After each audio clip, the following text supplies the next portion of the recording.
Hospital के washrooms हैं, ये वो जगह है जो महिलाएं इस्तेमाल कर रही हैं। एक का दरवाजा तो है और अगर आप मुंह को ढक लिए तो आप दिखाएंगे यहाँ पे दरवाजा भी नहीं है इस हॉस्पिटल वॉशरूम में। मैं इस समय दक्षिण कश्मीर के अनंतनाग में हूँ और अनंतनाग में Anantnag maternity and child care hospital के ठीक सामने ये हॉस्पिटल दक्षिण कश्मीर का ऐसा इकलौता हॉस्पिटल है जहां पर मैटरनिटी सर्विसेज उपलब्ध हैं और इस समय ये hospital government medical college Anantnag के साथ एफिलिएट है। इस हॉस्पिटल का निर्माण करीब 1953 में शुरू हुआ था। 40 बेड वाला ये हॉस्पिटल है और दशकों बाद इस हॉस्पिटल की क्या हालत है वो आज हम आपको तस्वीरों के माध्यम से दिखाएंगे। ये गेट है और गेट के शुरुआत में ही आपको सबसे पहले यहाँ पे वॉशरूम मिलेंगे। ये इस हॉस्पिटल के 2 वॉशरूम हैं। मैं आपको दिखाने की कोशिश करूंगा। इन वॉशरूम्स में आपको दरवाजे भी नहीं मिलेंगे। ये यहाँ पे महिलाओं के लिए जो है वॉशरूम्स रखे गए हैं और इनमें इनकी आप अंदर हालत देख लीजिए। महराज थोड़ा सा सामने आइए और दिखाइए। ये हॉस्पिटल के वॉशरूम्स हैं, ये वो जगह है जो महिलाएं इस्तेमाल कर रही हैं। एक का दरवाजा तो है और अगर आप मुंह को ढक लिए तो आप दिखाएंगे यहाँ पे दरवाजा भी नहीं है इस हॉस्पिटल वॉशरूम में। तो ये शुरुआत में ही आपको पता चलेगा कि हॉस्पिटल कैसा है ये। और इसके साथ में आप ड्रेनेज देख लीजिए, ओवरफ्लो हो रहा है और काफी समय से लगातार यहाँ के जो लोग हैं वो प्रशासन से कह रहे हैं, हॉस्पिटल एडमिनिस्ट्रेशन से कह रहे हैं कि कृपया करके इस हॉस्पिटल का जो ड्रेनेज सिस्टम है वो आप फिक्स कर लीजिए, लेकिन नहीं हो रहा है। उसके साथ में आपको एक कैंटीन मिलेगा। कैंटीन की क्या हालत है वो भी यहीं से थोड़ा सा देख लेते हैं कि किस तरह की सुविधाएं उपलब्ध हैं। ये कैंटीन है, अंदर नीट एंड क्लीन जो है इसने रखा हुआ है, लेकिन ड्रेनेज आपके सामने है और जो पानी का फ्लो है वो लगातार स्लो है, धीमी रफ्तार से जा रहा है और ये एक कारण है जिससे लोग काफी यहाँ पे परेशान हैं। अब आपको हॉस्पिटल की जो बिल्डिंग है उसको दिखाएंगे। इस हॉस्पिटल बिल्डिंग के बारे में आपको बता दूं कि कई वर्ष पहले इससे अनसेफ भी डिक्लेयर किया गया था। लगातार लोग डिमांड कर रहे हैं या तो इस हॉस्पिटल को शिफ्ट किया जाए या इस हॉस्पिटल का निर्माण दोबारा से हो। पिछले वर्ष जम्मू कश्मीर के मुख्यमंत्री उमर अब्दुल्ला ने घोषणा की थी कि करीब 86 करोड़ रुपए जो है वो दिए गए हैं एक नया maternity and child care hospital बनाने की। अब इस maternity and child care hospital के ओपीडी सेक्शन में हम आपको लेके चलते हैं और इस हॉस्पिटल के अंदर की कहानी और अंदर की तस्वीर दिखा सकते हैं। डिस्ट्रिक्ट अनंतनाग का ये मेन हॉस्पिटल है मैटरनिटी सर्विसेज के लिए और आप यहाँ देखेंगे ये जो आप यहाँ पे जैकेटिंग देख रहे हैं ये इसलिए की गई है क्योंकि इसकी जो छत है वो गिर रही थी। मेरे साथ यहाँ के माने जाने सोशल एक्टिविस्ट तारिक अहमद वीरी साहब हैं, ये रिटायर्ड इंजीनियर भी हैं। आप इस हॉस्पिटल को आपने कई बार यहाँ पे आए भी हैं, आपको देखा भी है, क्या क्या कमियां आपको यहाँ लग रही हैं? साहिल साहब आपका बहुत बहुत शुक्रिया। आपने आज यहाँ MCCH शेरबाग का जो दौरा किया है इसमें आपने देखी है कि क्या फैसिलिटीज लोगों को मिल रही है और क्या शॉर्ट कमिंग्स हैं। जहां तक आपने बोला कि ये जो रिट्रोफिटिंग है ये इसलिए की गई कि इसकी स्लैब जो थी वो पाई गई है कि मतलब ये थोड़ा सा डैमेज होती थी, तो रिट्रोफिटिंग से ये मकसद निकला कि आज तक ये बिल्कुल बिल्डिंग सेफ रही, इसमें कोई इंसिडेंट नहीं हुआ। लेकिन हम सरकार से ये मांग कर रहे हैं कि इस बिल्डिंग को, जैसे मैं एक छोटी सी मिसाल दे दूंगा, गांधीनगर MCCH गांधीनगर एक हॉस्पिटल जम्मू में है जो बिल्कुल 5 कनाल की जमीन में ऐसा वर्टिकल स्ट्रक्चर क्रिएट किया गया है जहां आपका MCCH कंप्लीट विथ जच्चा बच्चा दोनों फैसिलिटीज उस हॉस्पिटल में दी गई हैं और एक बिल्डिंग चाहिए आपको। 9 कनाल की जमीन है यहाँ शेरबाग में। हम इसको शिफ्ट करना ठीक नहीं समझते हैं क्योंकि यहाँ अनंतनाग के लोगों के लिए ये सबसे पहला बेनिफिट है प्रॉपर टाउन। आप चाहते हैं कि नए से एक बिल्डिंग तामीर हो, कंस्ट्रक्ट हो? यस, एक नई बिल्डिंग हो, एक नया स्ट्रक्चर हो विथ ऑल द फैसिलिटीज जो आपको मॉडर्न टेक्नोलॉजी इस वक्त मिल रही है। वो आपको पहले जमाने में डॉक्टर को एक टूल और कुर्सी चाहिए थी, वो हजारों पेशेंट उसको वहाँ एक कुर्सी पे डील कर रहा था। तो हम क्यों नहीं कर सकते हैं? क्या रिस्पॉन्ड आया गवर्नमेंट की तरफ से? ये इस तरह की डिमांड रखी? देखिए, हमारी बदकिस्मती रही है अनंतनाग टाउन की शिफ्टिंग भाई शिफ्टिंग करने में 1-2 डिकेड्स लग जाते हैं, 20-20, 10-10 साल लग जाते हैं शिफ्टिंग करने में।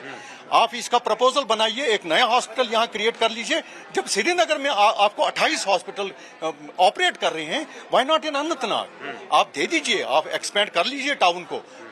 बाकी जो नए स्ट्रक्चर, नया जो इंफ्रास्ट्रक्चर आप और डेवलप इस शिफ्टिंग के चक्कर में इस हॉस्पिटल पे आप ध्यान भी नहीं दे रहे हैं।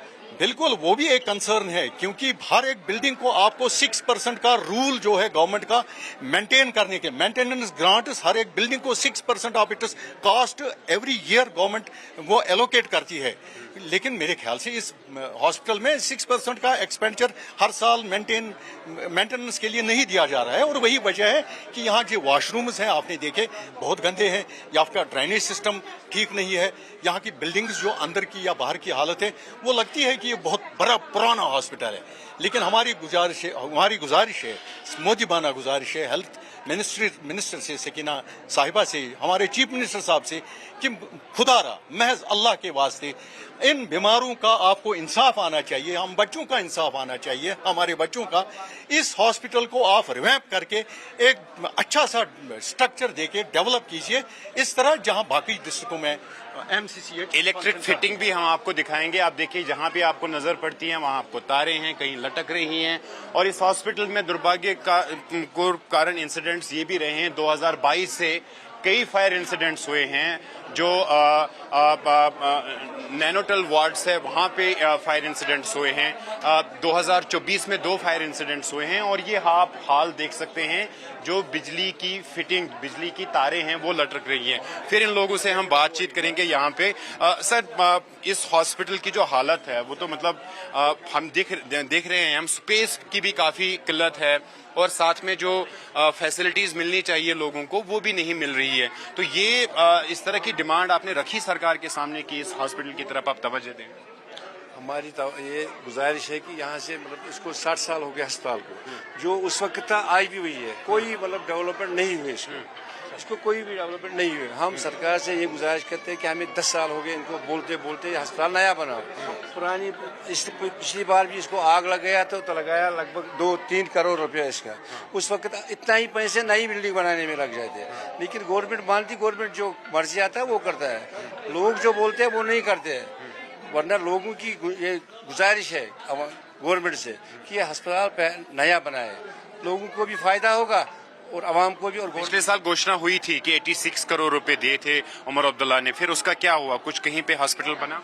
नहीं सर, सबसे पहले हम यहाँ से गिने तो जी 25 अप्रैल को हम जम्मू भी गए, उसको मिले वहाँ उसने अपने लेटर पैड पे खुद लिख के दिया डायरेक्टर साहब को कि ये इसका मायना कीजिए। तब तक डायरेक्टर साहब यहाँ नहीं आया।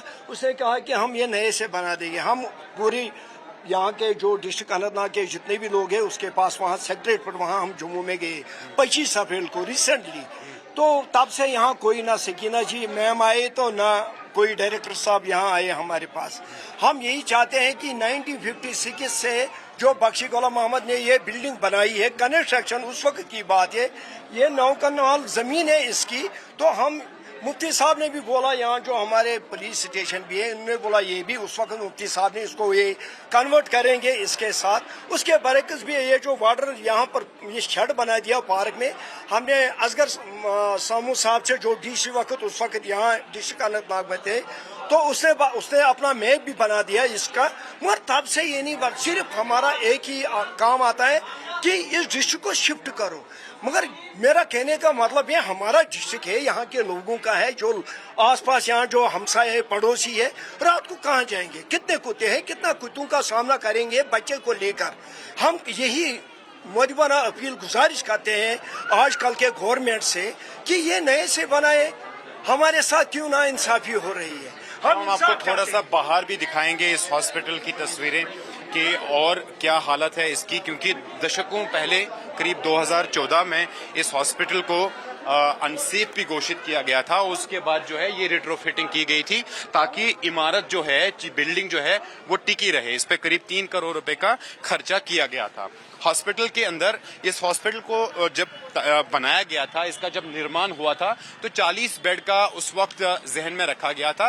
लेकिन उसके बाद जो हॉस्पिटल की डिमांड है और जो पेशेंट्स का यहाँ पे फ्लो है वो लगातार बढ़ गया और आज करीब 1 महीने के अंदर 40,000 से ज्यादा जो पेशेंट्स है वो यहाँ पर ओपीडी सर्विसेज ले रहे हैं। और ये जो हमने 2 कमरे दिखाए ये ओपीडी सर्विस का ब्लॉक है और उसके बाद में आईपीडी यानी जहाँ पे पेशेंट्स एडमिट होते हैं और वो ये बिल्डिंग है। कई ऐसे एरियाज है जहाँ पर हम नहीं जा सकते हैं, जहाँ की तस्वीरें हम आपको नहीं दिखा सकते हैं, लेकिन लोगों का ये कंसर्न हमेशा से ये रहा है कि ये हॉस्पिटल बिल्डिंग जो है वो काफी पुरानी है और या तो इससे रिकंस्ट्रक्ट करें क्योंकि सरकार के पास पैसा तो है, लोग टैक्स दे रहे हैं और इस हॉस्पिटल को दोबारा से इसका जो है निर्माण किया जाए, या कई लोगों का ये भी सुझाव था कि इसको शिफ्ट किया जाए।